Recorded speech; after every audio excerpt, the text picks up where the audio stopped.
one of the city council members, Sally and I went to high school together. It was a smaller place back then. It's lots happened in Midville over the years. It was so small back then we had to take driver's education and sex education in the same car.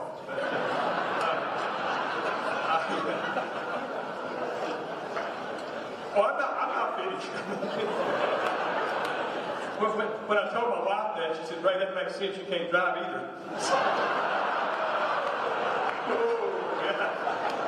Just wanted you to know the respect I get at home.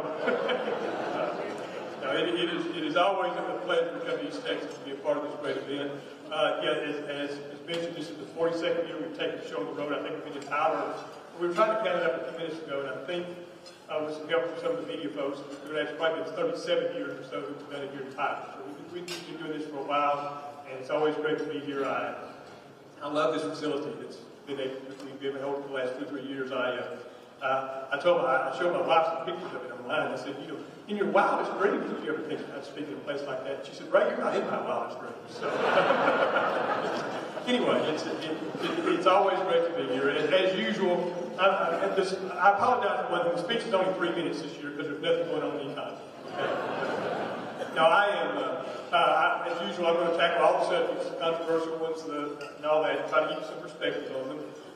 Things like tariffs, immigration, independent Federal Reserve, and all those things, because they're all important to our lives. And I also talk about some of the things going on here. I'm very pleased to hear about the work that's being done that you mentioned in terms of educating our kids. I cannot say enough. The last sentence I use in a lot of speeches, but since you brought it up, I'll make it the first one today, is if we educate our kids, nothing can stop us from having a great future. If we don't educate our kids, nothing's going to save us. It's literally that important. And I'm really pleased to see the initiative that you talked about and the seriousness you're taking that, because it is absolutely the single most important thing of all the things we talk about in the economy. As usual, I may say some things some you don't like. I tend to be, USA Today, Economist, everyone's called me an equal opportunity offender, because I tend to I just rely on numbers and let the politics be what the politics are. And so, of course, as a result of that, I make people mad and glad in both parties, sometimes at the same time, sometimes at the same time. That happens. But anyway, let's start in. We'll talk about tariffs. I mentioned them last year. Last year, when I was here, was right before the inauguration. There was a lot of talk about there's going to be tariffs. And we talked about it. So I won't go through all that stuff again. But I will say we are seeing some of the negative effects of tariffs. It takes a while for them to show up. Because the first thing that happens is when you think there's going to be tariffs, everybody stocks up on stuff. Which is what happened in the first quarter last year. And then after they come about, at first, people try to absorb them and not pass them on to the customers. Right now, the best we can tell, about 30% of the cost, extra cost, is now being passed on to consumers. We think by March or April, that's going to be 75 or 80%. So we're starting to, there's some more pain to come out. We're also seeing the tariff rates come down, kind of quietly, but they're coming down some. I think we'll see some of that happening. But basically, there's still a lot of risk about tariffs. A lot of people think that it's money other countries pay to us. It's not. It's money we pay in taxes. A tariff is nothing more than a tax. The other countries help us out a little bit in an indirect way. But basically, if you've ever traveled overseas and you bought something, that government didn't send our government any money. That merchant didn't send our government any money. In fact, they didn't know where you were from necessarily. You walk in where you buy something. Now, if you're from Texas, you probably told them. but they don't even expect to see that. But anyway, you get back to the country, you fill out that little blue card, and you say what you bought. And if it's subject to a tariff, you pay the tariff before you bring it into the country. That's how it works. You pay it. Whoever brings it into the country pays the tariff. And it works that way if you buy something on a vacation. It also works that way if a truck comes in from Laredo, or a boat comes into the Port of Houston, or a plane from Asia comes into DFW. Same way, same process. It doesn't technically enter the country until whoever brought it in pays the tariff. Now, the way the other countries help us some is, if you're a supplier to somebody in the United States, and all of a sudden there's a 25% tariff on your goods, you may cut them a little slack to keep the business. You may be willing to cut your prices some and absorb part of that for them. We've tried to bottle that. The data's not great. Best we can tell is 10 or 12%, something like that. But it helps a little bit. And then, but most of it is paid initially by American manufacturers and importers, and then later by consumers. And that's one of the risks. The other one is, well, we kind of know that in a way, but we have to do it because these other countries are ripping us off. We're buying all that stuff, they're not buying from us. they're not really ripping us off. It's just sometimes we need more stuff from somebody else than they need from us. And I can give you a good example of that. I think a lot of you know, I work in Waco, but I live in Odessa. And the reason I live in Odessa is 34 years ago I married the mayor of Odessa. And first law of economics is if you marry the mayor, you move. And so anyway, but I live out there. And the same lady's cut my hair for years. Nice one. In fact, when she started getting it, I actually had a lot more to have now. But she's cut my hair for years. And I don't know, $40 or something, and I'd get there maybe once a month, 10 times a year, something like that. So for the last decades, I've paid her $400 or $500 a year. And in all that time, she's a nice lady, and I like her, but in all that time, she's never once hired me to do an economic impact study, or a forecast, or anything else, or even come in and give her a speech in her shop. She's never hired me once. Okay? The reason is she doesn't need that service. I need her service. So I've had a trade deficit with her forever. Okay? You know, I have. I spend $400 or $500 with her, she doesn't eat with me. That's a trade deficit. Now, what if we suddenly put a tariff on that, say 25%? Instead of $40, it's now $50. Several things could happen. Okay? One of them is she can say, Ray, my margins are so thin, I'm sorry, man, you're going to pay $50 for a haircut. Or she could say, you've been a good customer for so long, you just keep paying $40, I'll pay the tariff. Or she could say, how about $45? How about $42? How about $47? We could agree to something in between. The one thing that will not happen is I will not start paying my hair. Okay? Because that's a service I need to buy from her. And the tariff just simply makes it more expensive. It doesn't change that dynamic. There's talk about maybe we could make some of this stuff over here, and we could. Best retail about 10% of it. We could conceivably make over here over 10 or 15 years. But by and large, it's basically a tax. It's having an impact on the economy. And one of the things that's happened is something that's pretty scary. And that is, I've been doing this for 50 years. And I know that's hard to believe. I'm young and virile and athletic. I look and everything. I know that's hard to believe. Who laughed? I heard it. Whoever it was, I need to explain something to you. The jokes are at the beginning. Okay? The stuff in the middle is serious. Okay? This is serious stuff about that. No, anyway, during that 50 years, I've been scared 2 days as an economist. 2 days I've been scared. Okay? One of them was back one day during the Great Recession in 2008, when some weird stuff happened in financial markets. If y'all want me to talk about that later, ask me a question about that, I will, but it's kind of in the weeds. The other was April the 9th of this last year.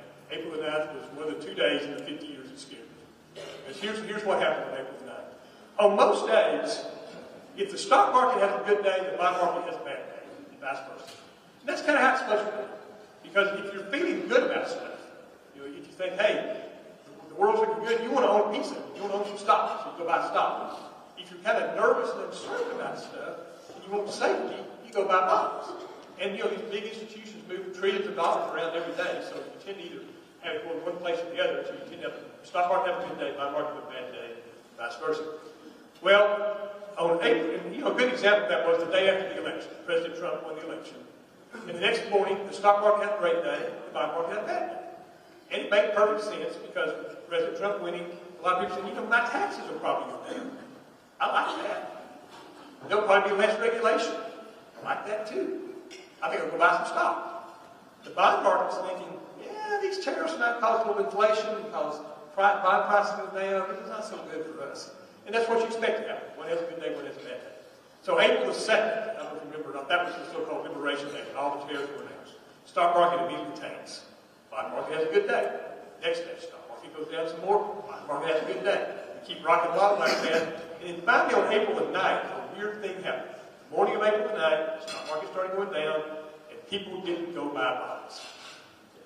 That is the scariest thing that can happen in the world economy, is for people not to buy U.S. debt when they're worth it. Because we are the world's definition of a politically risk-free asset, is a U.S. government bond. And for any of you who are in the financial sector, if you've ever made a present value calculation, considering an investment or anything else, you start with a risk-free rate, and you add the risk onto it. The risk-free rate you use is, if it's a 5-year deal, you use a 5-year government bond. If it's a 10-year deal, you use a 10-year government bond. But the risk-free rate is the U.S. government bond rate. It's the world's recognition of that.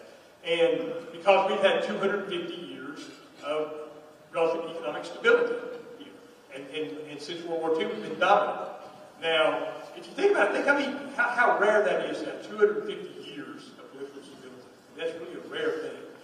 Think of all the revolutions they have in Latin America, for example. But I will tell you an interesting statistic, and I find this fascinating. There has never been a revolution in Latin America during baseball season. Never. They have their priorities straight. First they settle the pennant race, then they overthrow the government. They always get that straight. Sometimes who wins the pennant race determines whether or not they overthrow the government, actually. But anyway, but it's a remarkable thing. So when people decide not to hold U.S. debt in a time of uncertainty, that is a scary thing. That is the kind of thing you don't expect to see, because we are the linchpin of the world economy, and that was the chink in the armor that we rarely see. Before the day was over, I knew they put a 90-day moratorium on tariffs, the market recovered, everything came out fine, but the mere fact that that happened was in and of itself quite messy. So there's a lot at stake with the tariffs. What's happening now is they're gradually coming down. See the markets and that sort of thing, but they're just kind of slowly coming down. And I think when I was here last year, I said you will probably see more tariffs than we saw before, but less than what was talked about. That's exactly what's happening. But it is having some adverse consequences. I'll talk about those in a second. Another topic I want to talk about that's not controversial at all is immigration. Now, I'm sure everybody agrees with everything about immigration. There could be any controversy about that. I want to try to approach it from a demographic perspective. I am part of a generation called the baby boom. We were the people who were born from 1946 to 1964. And there were a lot of us. After 1946, we really became the dominant economy in the world. Happy days were here again. We won the war, and we started having a bunch of kids. 1964 was the year the birth control bill made it to public markets, and we stopped having quite so many kids. But during that period in between, we had a ton of kids, and we were just a wrecking ball. As we went through, we overcrowded the schools, and we overcrowded the workforce. We're messing up Social Security right now, but we were just a wrecking ball all the way through the economy. But there were a lot of us. And so every 20, 25 years beyond that, you get these sort of echo booms because the kids have kids. And each one of those is a little less because we're not having as many kids. And we were kind of in the middle of one of those a few years ago. And in 2007, and I won't ask you to keep all the numbers I say today in mind, but keep this in mind for a few minutes. In 2007, we had 4.6 million babies in this country. Okay? 4.6 million babies. Now, in 2008, we had a few started going down. And we thought part of that was the Great Recession. People have fewer kids during the recession because it costs more, there's uncertainty and all that kind of stuff. But it kept going down, and it kept going down, and it kept going down. And it went down every year from 2007 all the way till now, with the one exception of 2021. We're all cooped up in 2020 with nothing else to do. So we had a few more kids in 2021. But then it started going right back down again. Anyway, last year we had less than 3.3 million babies. So think about it, we went from 4.6 million to 3.3. That's a big drop. Now, why that's really significant is the ones that were 2007, born in 2007, are 18 or 19 right now. Okay? They are the people who are starting to enter the workforce. So every year, year after year after year, for at least 18 years, but that's how long it's been going on, we're going to have fewer people coming in the workforce every year from that growth. So that's part of it. Then, I mentioned baby boom ended in 1946. That was 1964. Those folks, the youngest of those folks now, are about 62 years old. So they are retiring in very large numbers right now. So every year we have fewer people coming in and more people going out. Okay? And we already have a workforce shortage. I'm sure there's plenty of you in this room right now that have a hard time finding workers. Put all that together, and I kind of think about it. I think, well, we're not bringing enough in. There's too many going out. We're already short. Does anybody have any idea where we might get somebody else? Think about it. Yeah, well, there might be some place we can get somebody else. Somewhere else in the world where people want to come to work. And that's the underlying theme of immigration. Now, we clearly have issues. We have border security issues. We have very, very real international issues we need to fix. But we also really need a good immigration system that allows people to come here and work, because otherwise we're not going to have enough people. There are construction projects in Tyler, Texas right now that are basically shut down or delayed because you can't get construction workers. Okay? And the thing we've added to the mix in this current year is there are 1.5 million fewer people who are born outside the United States working today in the United States than were working 1 year ago today in the United States. So you have fewer people coming in, more people going out, and then the folks who use the middle to make up the difference, they're leaving too. Okay? So that combination means we're not going to have enough workers. And again, we need that. We talk about the undocumented folks a lot, because, and for obvious reasons. There's a lot of here in Texas. Best we can tell. I tell people all the time, this is tough to measure because two things that are literally synonyms are undocumented and no data. If you don't, not documented, not data. But we try to do a pretty good job of tracking. As best we can tell, of the 14 million people that went to work in Texas this morning, approximately 1.2 million of them were undocumented. About 90%. Okay. But that's 50% of the agricultural workers. That's over 40% of the construction workers. That's over 30% of the hospitality workers. So if you want to go anywhere, grow anything, or build anything, you got some real problems. We just simply don't have enough workers. We don't have enough place to get them. And now, with the current immigration process we have going on, a lot of people who are here legally, who are authorized to work, don't want to come to work. They're staying home. And because of the way in which we're going about it. So all of that's creating some really significant problems, particularly in construction and agriculture. But I'd say that's what we talk about. But that's a small part of it. I'm sure we got folks here from UT Health and Christus and all those places. Y'all have some great healthcare facilities here in Tyler, some great health education facilities here in Tyler. I don't have to tell anybody that a very significant percentage of the doctors and the healthcare professionals are immigrants. In the state of Texas, the average is about 25% of all the doctors and all the healthcare professionals are immigrants because we don't have enough people otherwise. If you go to one of those fancy high-tech things in Austin, roughly 50% of the PhD engineers are going to be immigrants because we're not making enough people. I mean, it really comes down to, it doesn't matter, it's not just low-income, low-skilled workers, it's not just one group of workers, it's not just one nationality, one education, one career path, one industry or anything else. We simply need more people, which means we need a sensible immigration program that allows employers to hire people and allows people to work in a safe and humane manner. So anyway, so that one is creating some real issues right now. And those two things combined are slowing the economy down some. And I'll talk about that in just a minute. But there's one other issue I want to deal with for just a minute or two here. And that's the whole issue that's come up this week of the independence of the Federal Reserve. It sounds kind of like an esoteric, weird issue. But the fact that the Federal Reserve System making economic policy that's to the extent possible devoid of politics. We really, really need that. And to kind of give you a little perspective, back when I was a naval economist, back when I actually did do that coin flip between economics and psychology, and it came up economics. My wife says there'd be some seriously messed up people in the world otherwise, but she's probably right. But anyway, back at that time, when I wrote my dissertation at Rice, my first dissertation, my first book and a whole bunch of other stuff, was on the Federal Reserve System. And we built the first model. In fact, the model the Fed still uses to measure monetary policy with my dissertation.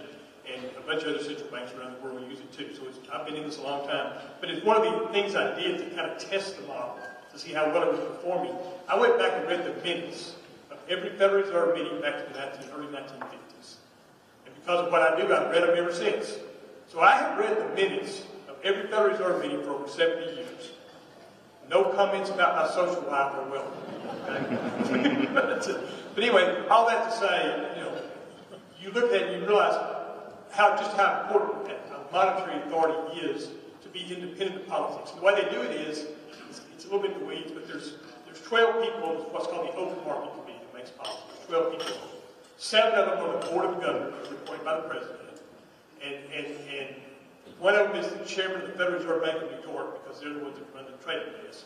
And in the other 4 slots, there's 12 other Federal Reserve districts, and they rotate them, the presidents. There's 84 of them at any point in time. And so basically, they've appointed for 14-year terms. And there's a reason for that. So the 7 people are appointed for 14-year terms. Even if a president serves 8 years, they would probably only appoint 4 of those, unless there's a retirement or something like that. So most presidents would expect to appoint be 4. And then you've got 5 of them that aren't appointed by anybody. And And so basically, it'd be very hard to cobble together a majority to do just what a politician wants. And so that's how it's kind of kept us independent all the way along. And that may not sound like a big deal, but it is for a lot of reasons. First of all, I'll give you just a few examples. Some of you weren't born in the 80s, and I find that totally disgusting. But those of you who were born in the 80s will remember we had very, very high inflation, 13, 14% inflation for a long period. We had over 8% inflation for like 15 straight years. The Federal Reserve broke the back of that inflation in the early 1980s. And they did it by basically just clamping down on money and forcing it down. And in the process, we had like 6 months of pretty difficult economic situation. That could have never happened in the political world because they couldn't stand the 6 months of kind of pain to get to the game. We have benefited from that ever since. The day the stock market opened after 9/11, the Federal Reserve provided liquidity that allowed the financial markets to function. Back in that date I mentioned in 2008, things collapsed. The Fed was the one that put in the liquidity that literally kept the global economy from collapsing one day in 2008. It was literally that important. If you go back to the pandemic, the Federal Reserve put a whole lot of liquidity in the system. That's one of the reasons why we've had this inflation since then. It was no secret. We all told them at the time we're doing a lot of inflation when we do this. But there were two options available. Do it and have some inflation. Don't do it and have millions of people starve to death. Those are the two options. An independent group away from politics, you had a terrible choice, inflation, and a catastrophic choice, don't do it. Okay? The Federal Reserve had the luxury of picking the terrible one instead of the catastrophic one. In the light of politics, if you told politicians it's going to lead to all this inflation, you're not going to get reelected, they wouldn't have done it. And so that you need that independent voice. And right now we're looking at a situation where the president wants interest rates lower. I can tell you I've done at least something in every presidential administration since Ford. Okay? I have never seen a president who did not want the economy juiced right before an election. Every president, every member of Congress, naturally, right before they're going before the voters, they'd love to see juice the economy a little bit. Sometimes that's a good idea, sometimes it's not a good idea. You need somebody independent making that decision. So there's a reason why the financial markets are nervous about it and everything else. We really need to keep an independent monetary authority, and I think we will. All those things combined, of course, lead to the worst thing that happens in an economy, and that's uncertainty, because uncertainty makes us kind of not do anything. The most common reaction to uncertainty is to do nothing.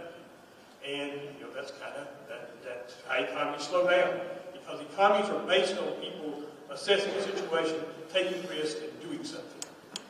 And uncertainty makes us more likely to assess that risk and not do something. And that's what can really grind the economy down. And so, we're working through this, and frankly, I think we'll have another 6 months or so we have to work through it. I think we'll start seeing it getting better later in the year, particularly as the midterm approach. We're starting to already see some things start to happen in anticipation of that. But basically, when you look at it right now, the end result has been the economy has slowed down, particularly the job market. And we can see it in a lot of ways. In the United States, this past year, the numbers just came out, we averaged a little less than 50,000 jobs a month this past year. Last year, we averaged 160,000. Over the past 15, 20 years, we've averaged 200,000 a month. So it's been a big slowdown. We've had several months where jobs actually went down. GDP's continued to grow, but that's almost 100% because of AI investments. And that's all, that's going great. That's going to be a huge part of the future. There's no question that's going to have a big role in the future. But I think there's a little bit of exuberance in there about it right now. I think you'll see some kind of corrections on that and kind of a bit of a more even path as things go forward. Not quite so much excitement and enthusiasm about it, which has been the case with most major innovations in history. A lot of people say, well, isn't that going to solve the job problem for us? AI just going to get rid of all these jobs. And so we're not going to need all these people. No, it's not. It will, in the short term, it will displace some jobs. There's no question. Every major advance in technology always does in the short term. Every major advance in technology, literally, I looked at every one of them for the last 5,500 years, going back to the wheel. And there's never been an innovation that didn't initially destroy jobs and ultimately create more jobs than destroy. The process in the economy is called creative destruction. It happened with computers, back early in my career. Everybody said computers will get rid of all the jobs. But what happened was we all started working with computers. Then it was going to be robotics that would get rid of all the jobs. Then the internet was going to get rid of all the jobs. And now it's AI. It's big. It's one of the big ones. But again, that's what you're going to see with it. But that's the point is that's what's driven output growth. Every other indicator is not looking so good right now. And I think we're going to have a few more months before we see it that way, before we work our way through it. And then to kind of our forecast for the next 5 years for the United States is growth and output of about 2.5%, jobs about 1.4%. That's right in line with long-term trends, but it's kind of backloaded. You know, it's not so much the first couple of years, and you start to pick up the momentum again after that. Similar situation in Texas. We've done so well in Texas for so long. We are the nation's leader in job growth, the nation's leader in investment, the nation's leader in most of the emerging industries. Can't say enough. Every statistic points to how well Texas has done. But we didn't get to skip this particular recession. Or not recession, slowdown. Ray did not say recession. No, I don't think it will happen. I really don't. I think we'll see the slowdown thing, but I don't think we'll have a recession. But this slowdown, oftentimes when the U.S. economy slows down, Texas, we just kind of say, we're going to sit this one out. You guys go ahead and slow down and have a recession, whatever we do. We'll just keep growing. And we get to do that. We didn't get to do it this time. And the reason is, anybody want to have me guess which state is the most impacted by tariffs? It's not that hard. I practically told you. It's Texas. You know, 1 out of every $6 of trade in the United States is from Texas. So if you start messing with trade, you're necessarily messing with Texas. I mean, one of the largest port by volume in the country is the Port of Houston. The largest, or by value, I'm sorry. One of the top 3 international airport destinations is DFW. The single biggest port of any type, land, sea, or air, the single biggest port of any type in the country is Laredo. And things across the border from Mexico. So I mean, we are a huge part of the global economy. So when you start messing with that, it impacts Texas disproportionately. Similarly with immigration. 2 reasons. Number 1, we've grown faster than everybody else. And so consequently, we need more workers. So we've had to rely on more immigrants to get those workers. And then secondly, basically when you look at the economy of Texas and you look at the workforce here, because of our proximity to Mexico, we have really integrated that economy, both the workforce and the production process, which impacts both the tariffs and the immigration thing. So we're the most impacted in terms of our workforce. Immigration was the most impacted in terms of tariffs. So we don't get to sit this one out. You know, we have to suffer through it like everybody else. And you can see it very clearly in the numbers. We average 250,000, 300,000 jobs a year every year in Texas. We create almost every year. And we were rocking along doing just fine this year. We gained 25,000 jobs in January. We gained 30,000 jobs in February. We gained 25,000 jobs in March. We gained 30,000 jobs in April. 20,000 jobs in May, so we're cooking along. It's all great. But when you look at from May until now, we're net down 12,000 jobs. Some months up, some months down. But after averaging 20, 25, 30,000 jobs a month, just almost like punching the clock, all of a sudden since May, we have seen that completely stop, and we're actually a little bit negative for the year at this point in time. So it has impacted Texas. There's no question about the impact in Texas. It's going to impact Texas for a while longer before we work our way through this. Again, I don't think it's anything that's going to be particularly long term. It is going to take, I think, a few more months. I don't want to sugarcoat it. It's going to take a few more months to get through all this. So anyway, that's what we see there. Looking beyond that, we're projecting Texas will continue to outgrow the U.S. fairly significantly, as it has in the past, and a lot of good things. And the primary reason for that is, if you, there's 2 things. First of all, to get back to the thing we talked about at the very beginning, young people, workers are going to be the currency of the future. And we have the raw material to make that ready to educate them.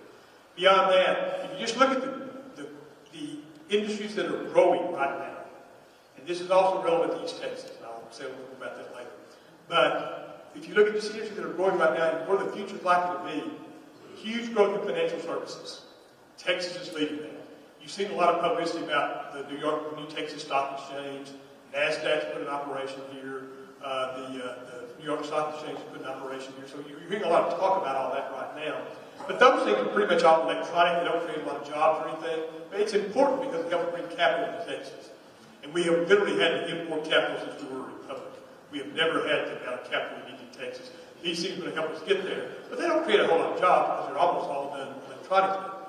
But if you just look at the whole industry, you look at the last 20 years, The country's seen about 20% growth in jobs in that area. New York, which is the financial center of the world, has seen 16%. Texas has seen 110%. So we're smoking everybody else. It's not even close. And so there are now more people working in financial services in Texas than there are in New York. We crossed that line a few years ago. And so it's truly, that's amazing. Obviously, you have a lot of good, strong, solid financial institutions here in this area that are vital and have done a great job for years. They're continuing to be a part of this expansion that takes place. Another one that's growing a lot is advanced manufacturing.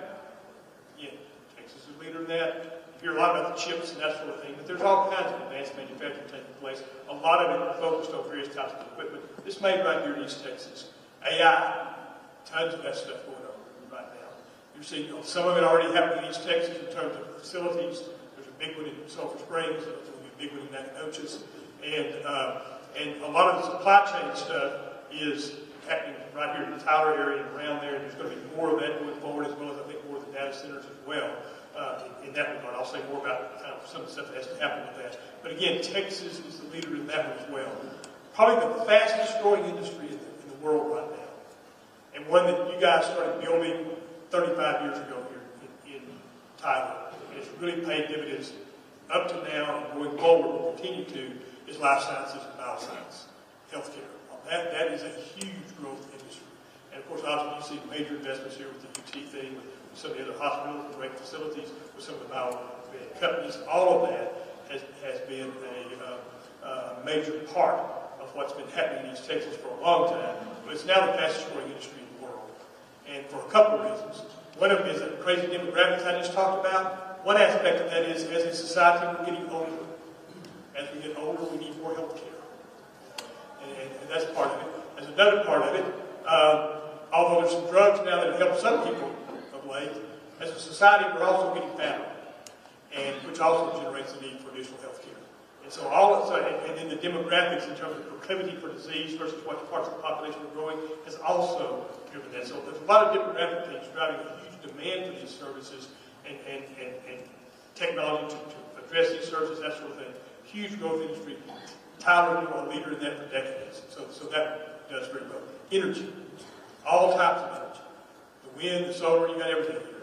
And there's hydrogen, nitrogen, ammonia, all that stuff. But of course, also oil and gas. And that's what we're talking about for a few minutes here. There's been a lot of talk now that is Venezuela just going to replace all of our oil. The short answer is no. The long answer is no. It's not going to happen. For a variety of reasons. First of all, starting with the Chavez administration and the Maduro administration, they have spent 25 years absolutely decimating their infrastructure and proving to the world they have no clue how to produce oil. So that's part of it. The oil companies have to invest where their shareholders will make the most money. That's not going to be Venezuela for a long time. Secondly, the crude there is what we call heavy crude. It has a lot of carbon in it, it has a lot of sulfur in it. And that's good for some purposes, but it doesn't, most Texas oil is a much lighter, less viscous oil. And so it doesn't substitute directly.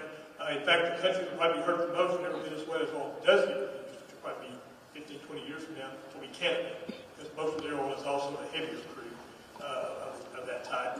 And also just the sheer demand that's going to happen in the world. There's two things going on there.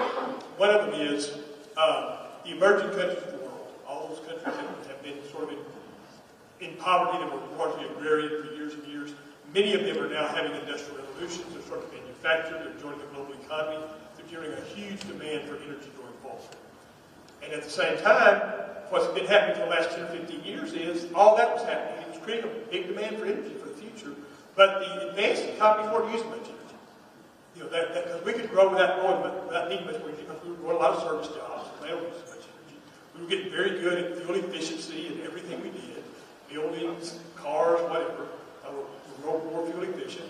And so we managed to grow without using much more energy. And then along came AI. And that has changed everything, because it is a huge user and consumer of energy. So now both the advanced economies of the world and the emerging countries are all going to need more energy in the future. And we've done forecasts, the Energy Department's done forecasts, 15 other people have done forecasts. And when you look at the numbers, what they will tell you is that assuming nuclear makes it come back, and that's very, very well, renewables expand by 300 or 400%, solar comes in, hydrogen comes into its own, ammonia comes into its own, nitrogen comes into its own. We have a couple of black swans that we hadn't even thought about. If all of that happens, we're going to need a lot more oil and gas in 2050 than we need today. And because it just works out that the oil and gas that's available in here and in other parts of Texas, particularly the Permian Basin, because it's such a huge field, but throughout Texas, it has some of the lowest carbon content in the world. And the way markets work is, if you tell me I got to produce a lot of energy and not use and try to produce as little carbon as possible in the process, then I'm going to start with the energy that has the least carbon in coming out of the ground. So that's actually going to drive the demand for oil and gas into Texas as it increases. So you have that phenomenon going on. And there's some remarkable technologies taking place. There's one company I'm working with right now that has an incredible technology. And I have to learn the science of this stuff as it goes along.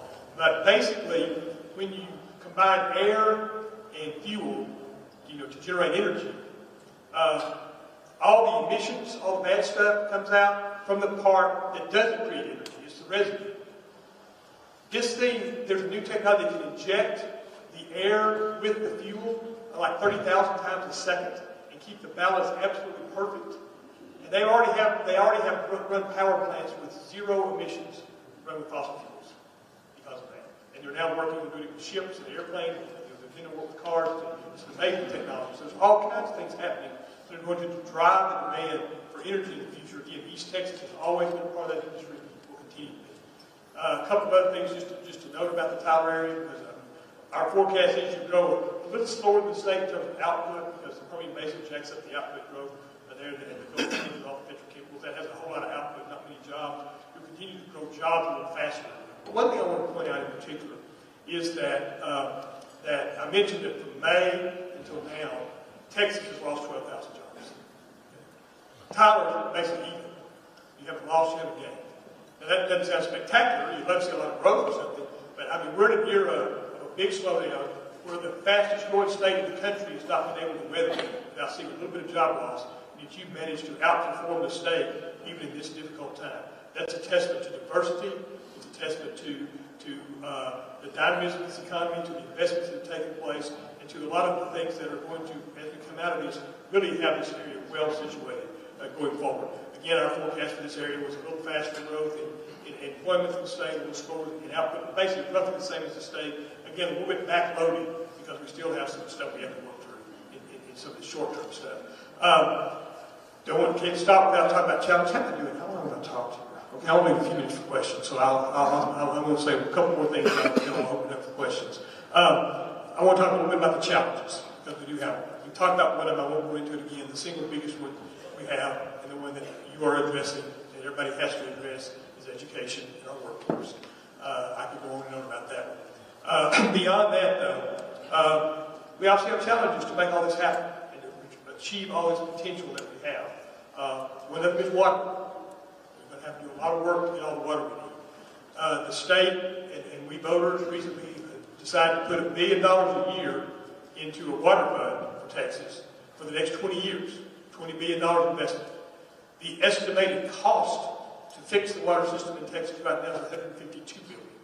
So we're short. But you don't expect the public sector to do all that. We don't want our tax dollars to do all that. We want the private sector to get involved and be innovative and creative. And there's a lot of money being made in water right now. There's no question. And I think you'll see a lot of things happen. There's a lot of incredible technologies that are taking place right now that will fix it. We've done a lot of work over the years on water with the Coca-Cola Foundation. By the way, the Coca-Cola is probably more surprising if you stop and think about it. They're the largest user of water in the world. But in the last about 6 years in a row now, they have put back more than they've used. And Pepsi-Cola is doing the same thing for the last 2 or 3 years. So there's really a focus on reclaiming water and doing that kind of thing and making it happen. So there's a lot going on there. But some of the technologies that are interesting, one of them kind of helps with a couple of problems. It helps with energy and it helps with water, is these micronuclear plants. You can build a nuclear plant now, a little bitty nuclear plant, like 3-4 acres, you can build a nuclear plant. And it can run an AI facility. It can run a manufacturing facility. It can run an oil field. It's got generate that much power, but the heat from it can also perpetually recycle the water that's in it. So you just keep using it over and over and over, and it's perfectly pure and perfectly well to do. So that way you conserve a lot of water that way. Some of the technologies for desalination, taking salt out of water, which has been a very expensive thing to do. It's been available for a long time, very expensive. Israel's had some real success with it. But the cost of that's coming down. It's becoming more feasible. But the other important thing that's happening is they're figuring out how to bring it on shore, not just worry about taking salt out of seawater, but taking salt out of brackish groundwater, which could also make that water more usable for other applications. And then I think the other one we're going to see a lot of things working, this is one I'm focused on a lot with our work with water, is agriculture. It would probably surprise you, it surprises most people. Agriculture is about 1% of our gross domestic product. Most people probably guess a lot more than that. It's about 1%. Very important 1%, but it's about 1%. It uses 72% of the non-reclaimable water. So new technologies that make agriculture more efficient get you a lot of bang for the buck in terms of water. And basically, if you reduce that number from 72 to 60, you pretty much solve the water problem. And there's already a lot of investment in that type of technology taking place. So there's a lot of things going on the water side. The bottom line of it is, I think we'll fix the water problem. I think part of the way we fix it is it's going to be a market solution, so we'll pay more for water. That's going to be that's going to be one aspect of how we fix it. The other one is, of course, power. Oh, thank you. Do I need that, or just try to be nice to you? I'll save it for the Q&A. But I am just getting over a cold. I'm not contagious or anything. I'm just getting over a cold.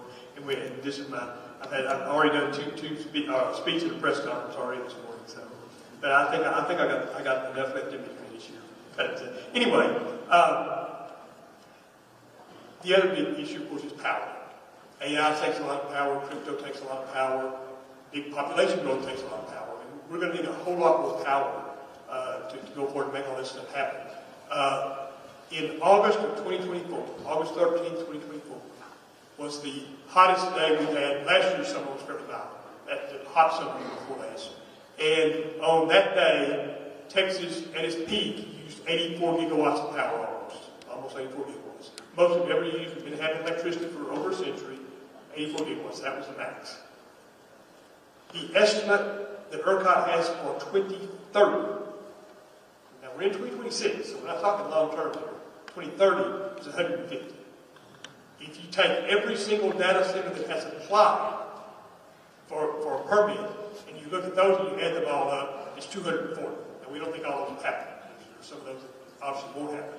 But the bottom line is going to take a lot of investment in power infrastructure, both the power itself and the wires to move it around in order to make that happen. We've done some things in the legislature to help incentivize that. ERCOT's really on top of it at this point in time, doing a lot of work on it. Winter Storm Uri, for all its hardship, it was a wake-up call that we need to start doing some stuff about our power situation. And that's helped some as well. So all that put together has put us in a situation where, again, I think we can get there, but it's going to take some work to do it. And of course, obviously, the big one is the third one is education. But all that to say, this state has a great future. This region has a great future. We have some challenges. I think we're up to meeting them. We've got to work through this next few months here. And it's kind of, we got some unforced errors we have to deal with. We have to kind of slog through it. But we're getting there and things are moving in the right direction with all that. So I think you can look forward to maybe choppy first half of the year, but beyond that, a lot of opportunities and a lot of things that will create a lot of excitement in the future. And I truly don't think we'll be in a better place in East Texas to make it happen. Thank you all very much.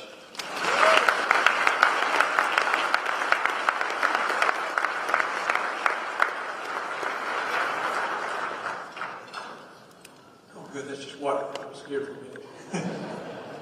We'd be happy to take some questions. For how long we have, I don't know. I'm not sure of the clock. Do we have microphones around, or people just yell? I don't know how it works. We have two microphones. Okay, very good. Yeah. Okay.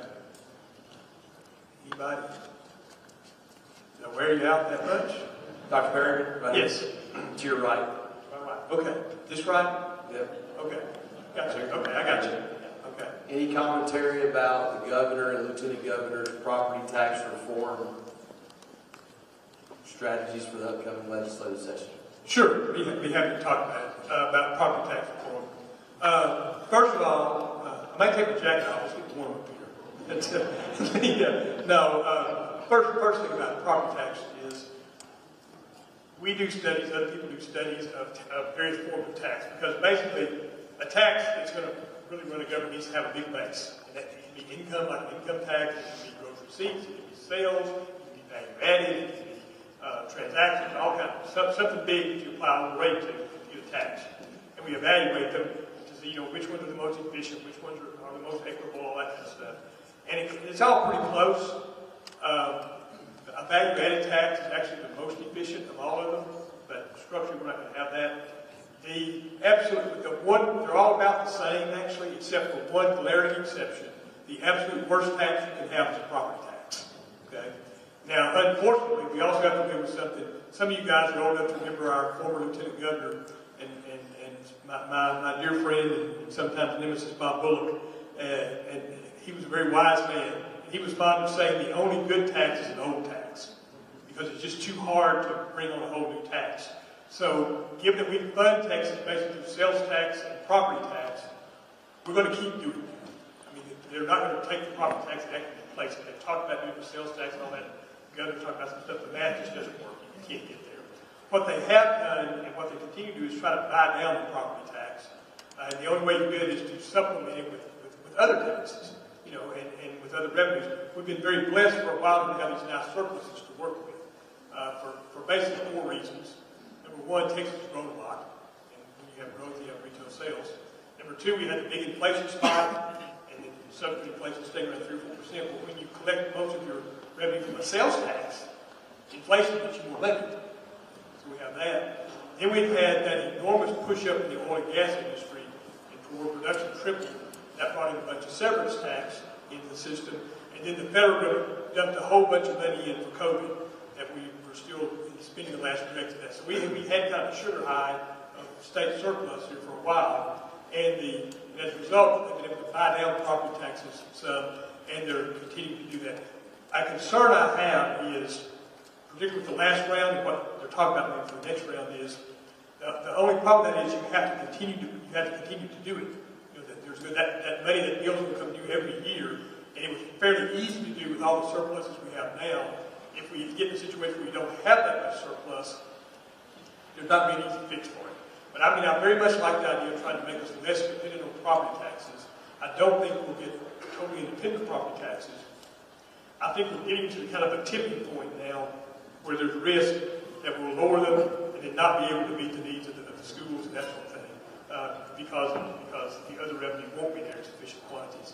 As far as the policy, the notion of abolishing them for households, the notion of deep cuts and different types of exemptions and that sort of thing, all those structures, I'm not wild about any of those, frankly.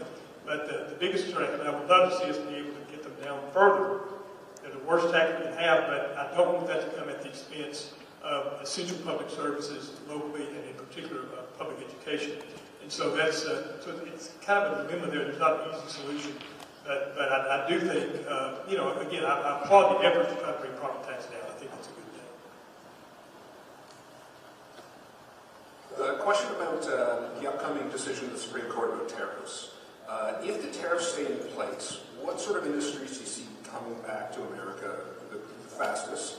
Good question. If the tariffs stay in place, and I'm not going to try to predict what the Supreme Court will do. And even if they do certain things or work around, it's all that. Basically, we're going to have more tariffs, and we only had 2% average tariff as of last year. We now have about 16%. So tariffs are way up. In terms of encouraging industry to come back to the United States, it only works if it makes sense for the industry to be here. And there's a whole lot of industries that just doesn't make sense for them to be here. Any industry that's particularly labor-intensive is not going to come back. The capital-intensive, research, technology-intensive industries, that's our real strength as an economy. That's what we do better than anybody else. And so some of those conceivably can come back. So be your tech-oriented businesses, I think, where you're likely to see the biggest benefit. You might see a few things like a few automobile plants and stuff, but like steel, it really doesn't make sense. We would have to invest a huge amount in basic oxygen furnace technology and that sort of thing to do steel, to significantly expand steel in this country, that sort of thing. So I think you're more likely to see it in the tech-oriented industries. We tried to estimate, what would happen. Okay, if you keep tariffs in place, what might come back? And best we can tell, you might get at most over about 10 or 15 years, at most get back 10% or so of what we've all the impact of the tariffs, and that would be at a loss of efficiency of about 3 or 4%. So you might get a net gain in the economy, a small net gain in the economy from that, but it's probably going to be your capital-intensive, high-tech, high intellectual property content sector is what's going to happen. Years ago, there's one thing that always happens. Whenever there's a recession, the president has an economic summit. I mean, you can write it down. If there's a recession, you're going to have an economic summit because they want it to look like they're doing something. And so over the course of my career, I think I've done 5 or 6 of these things where presidents have summits, you have to go talk about the economy and stuff. And I remember when W had his a number of years ago, and he called me and he said, I want you to talk about 2 things.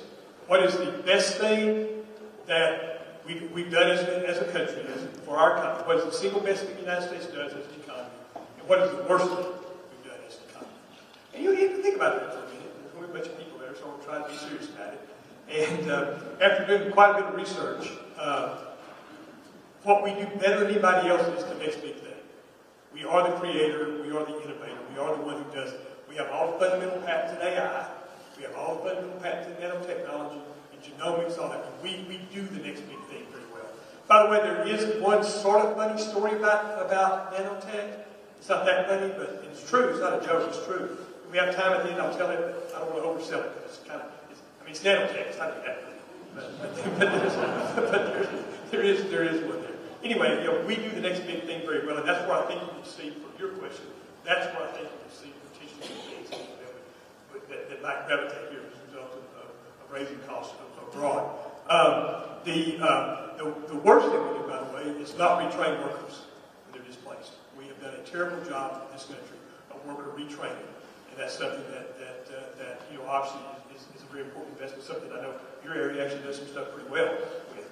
But anyway, so I think that's the most likely place you'll see some stuff maybe come back if these things stay in place for a long time. Early in your presentation, you discussed the failure of political will in some, like politicians, right here to the center, sir. The failure of the politicians to be able to deal with situations wanting a juiced economy to get elected and avoid not getting elected. And then you bring that circling around to talking about solutions for the future, whether it be energy or water. And in my mind, both of those have been a failure of political will or political persuasion to either bring nuclear back into the discussion or something simple like effluent water reclamation that are 2 very easy, solvable solutions to both those issues, and yet we have political failure. What kind of recommendations can you bring out to how do we solve that? Do we get political consensus? Do we get political buy-in? Man, I wish I knew. I've been talking to those folks for years and years. But I think, for example, nuclear. What's happened with nuclear historically is it'll go along, people will be excited about it, there's a lot of investment, and there'll be an accident.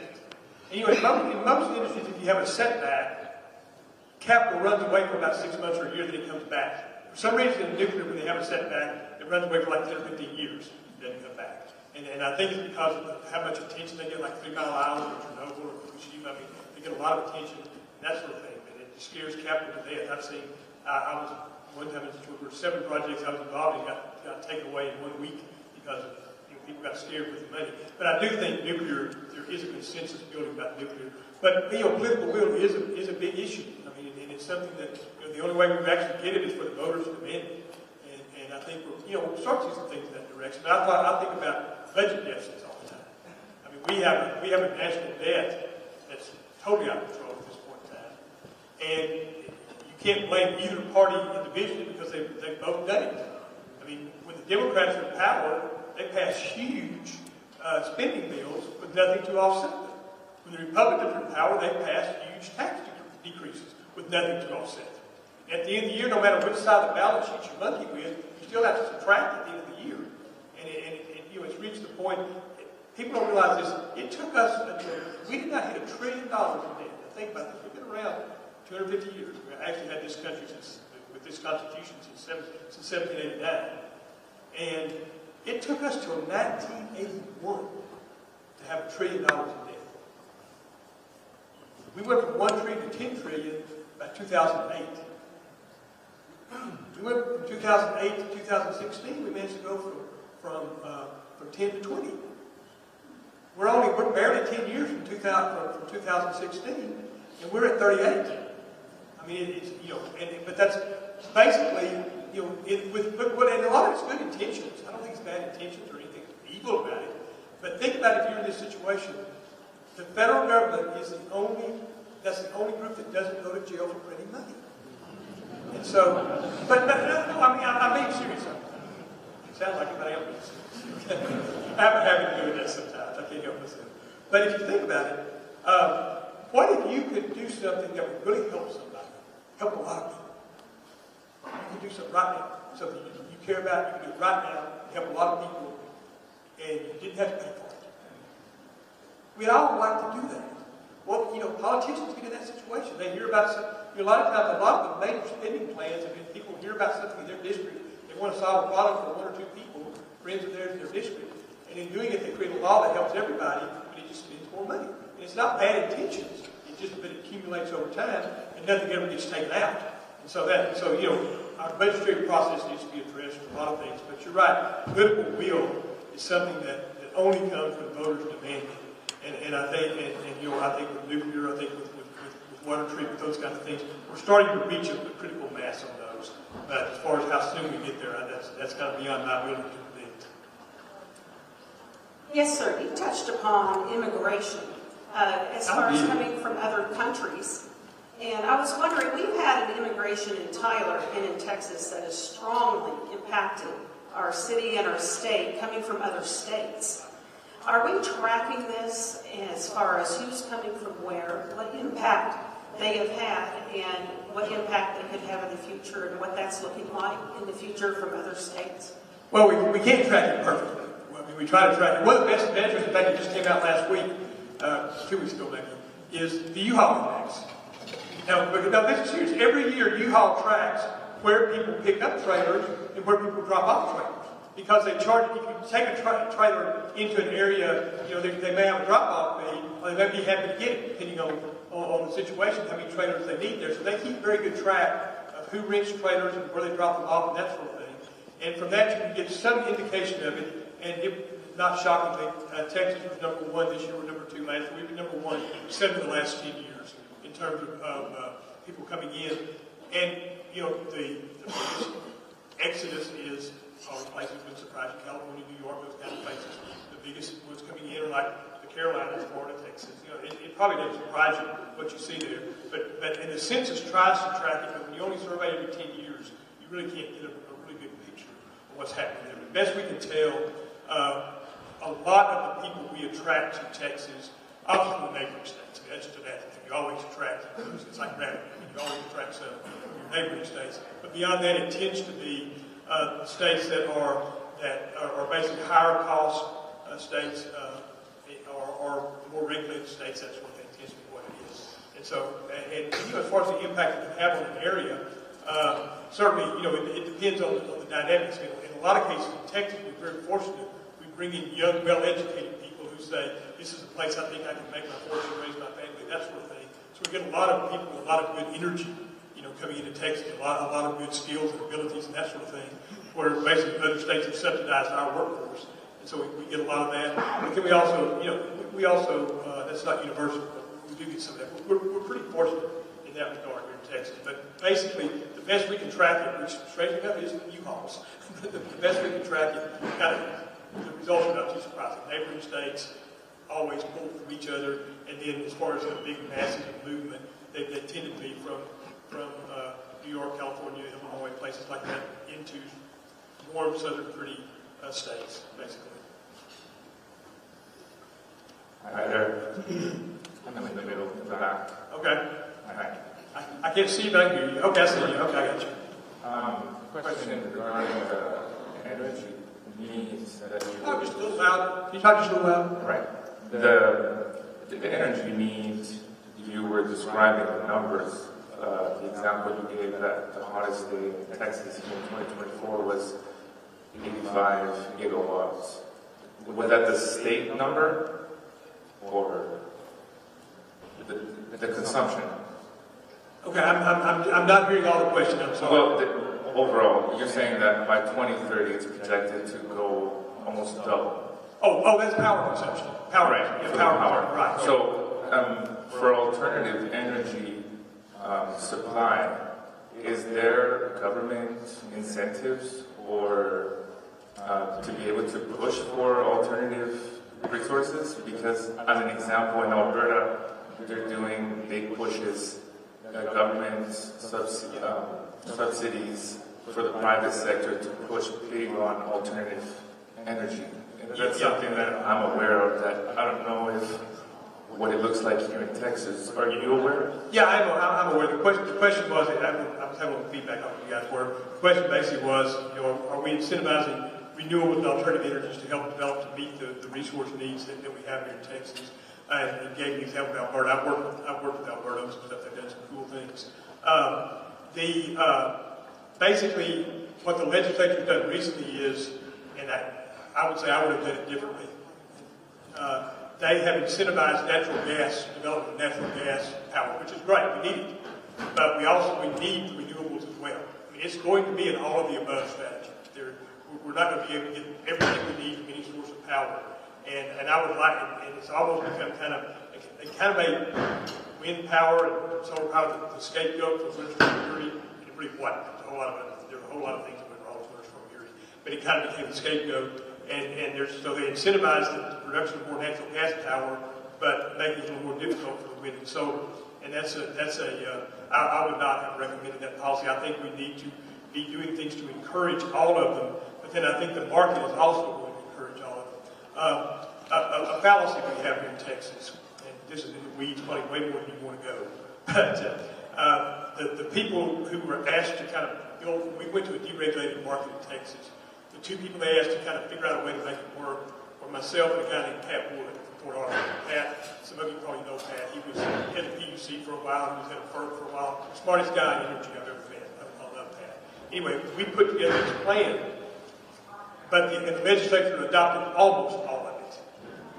But the part they didn't adopt is pretty important. And again, this kind of gets into weeds, but we don't have a capacity market in Texas.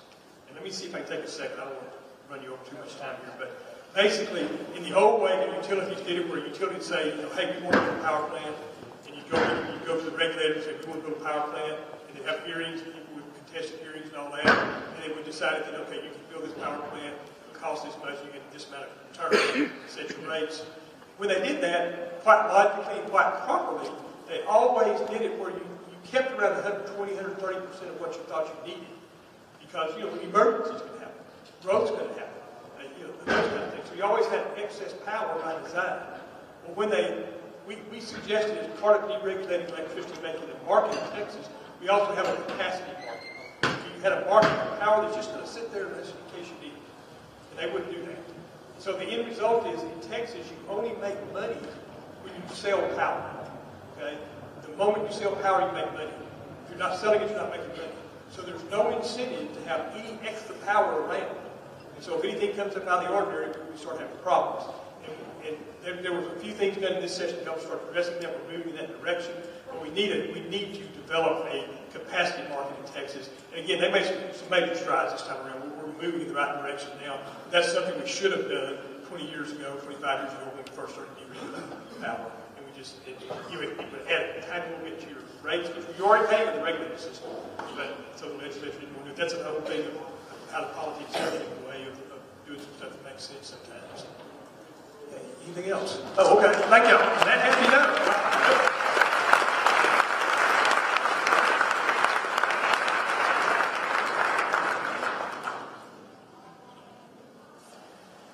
Dr. Perryman, thank you so much for your words. They're always insightful and impactful, and today to have me reminiscing about driver's education. So thank you for being here. One more round of applause for Dr. Perryman. just want to talk about a couple of upcoming events. We have the 2026 Accelerate Business Expo. That'll be February 19th from 1 to 6 p.m. right here at the W.T. Butcher Center. Please plan to attend.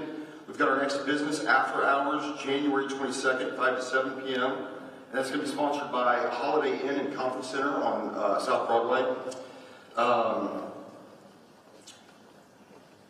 There are a limited number of Perryman forecast handouts at the registration table. As you leave, you can pick one up. If you'd like one, an electronic version emailed to you, please reach out to Henry and he can help you out with that. There will be a YouTube version of this posted to the Chamber YouTube channel soon. And if you'd like to attend the bonus session following the adjournment, please go to the registration table. They'll give you further instructions. Finally, please once again help me thank our sponsors for today.